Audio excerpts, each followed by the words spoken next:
guys, welcome back to another episode of the Whiskey Diaries. My name is Martin Lang, we're here at Different Taxes, and today we're going to be talking about Jamieson's Distillery, and in this particular occasion, the Jamieson's Rarest Vintage Reserve Edition 2007. Now, Jamieson's, and most of you might know, it's the best-selling Irish whiskey in the world by far. About 9 million litres a year of whiskey gets sold. He has a very, very rich history, and we're just going to tap a little bit into it before we drop into the whiskey, because it's actually quite colourful. Established in 1780, like in the label and the bottle says, by John Jamieson. The interesting part is that John Jamieson actually was a lawyer. He wasn't a distiller.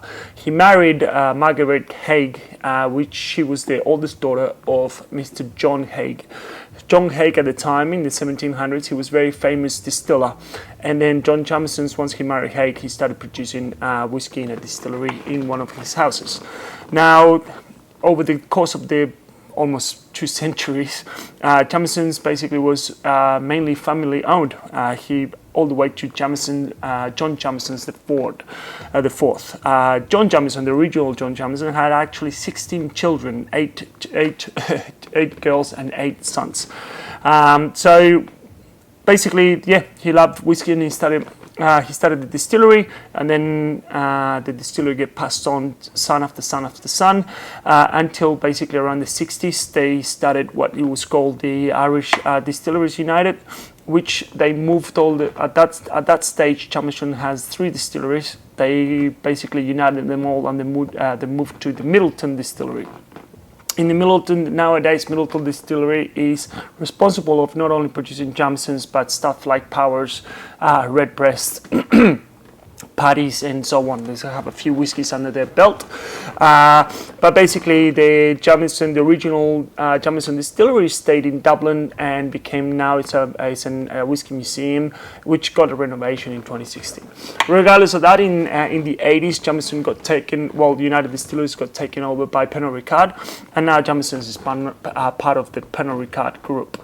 The whiskies that they do initially in the 1900s, they were all pot still, and then eventually they started going into column distillation just to compete with the market demands.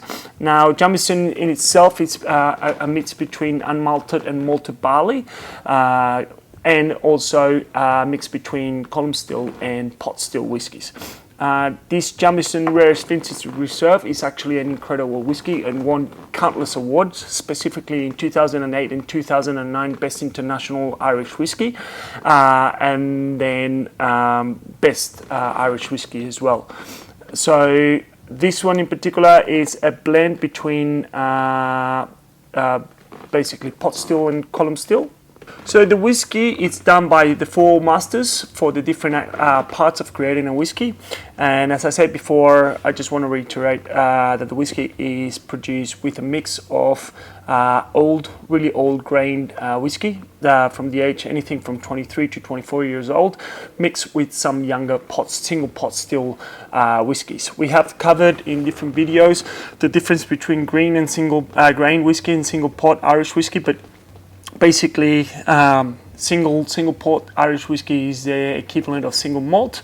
Produced basically is producing one single distillery with malted barley. Grain whiskey can be produced with any sort of grain, and is usually produced from a column distillation. Sometimes pot still as well. So what this does is just basically what they're trying to do is it's a blended whiskey, considered a blended whiskey, and it won in 2009 best blended whiskey in the world. And basically what they're trying to achieve with this is just like a more smooth approach and just a balance of flavors coming from both types of whiskies. The bottle comes in a beautiful case, and is bottled at 46% ABV. The bottle itself is quite heavy. It's just a nice, beautiful display. There it goes. And then the bottle itself is actually has the same. If you put this next to any other Jamesons, it would be hard, in a back bar anyway, it would be hard to distinguish. There's nothing special about the bottle except for the label. It's bottled 10,275 out of, I don't know how many bottles actually released, but it is considered one of the best Jamesons out there. And it's, yeah, as I said, won Carnell's Award. We're just gonna taste a little bit. Actually haven't tried this whiskey just yet, which is pretty excited.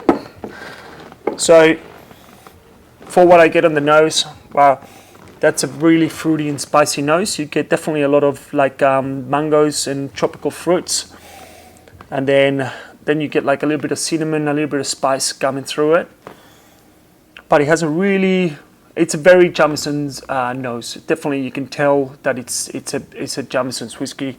Compare, obviously, many of us probably would have a lot of Jameson shots or picklebacks and so on. So you can definitely taste the backbone of Jameson's family in it.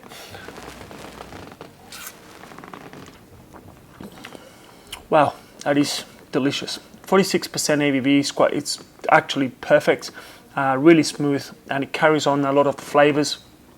I think anything less than 46, the whiskey would be spoiled. A little bit more would never hurt, but I think it's that is delicious. Again, the fruits still coming through the palate as well. Has quite a viscous feel to it. I'm assuming that's maybe from the oils from the single pot, from the younger single pots. But it is delicious. Definitely the cinnamon and the spices are there. And also a quick fact that I forgot to mention is that some of the whiskies that go into this have been completely aged in ruby port as well, so that will add a little bit more spices as well to the whiskey. All in all, it's a delicious whiskey. Nowadays, it's selling for quite expensive. In Europe, you can buy for 700-800 euros. In Australia, it sells for like $1,200 if you can get it. I'm not sure what in America the price is, but it's become really expensive. But it's definitely worth it if you are a fan of Jamesons, and I don't think they produce this whiskey anymore. So anyway, hopefully you enjoyed the video, and we'll see you next time. Slàinte mhath.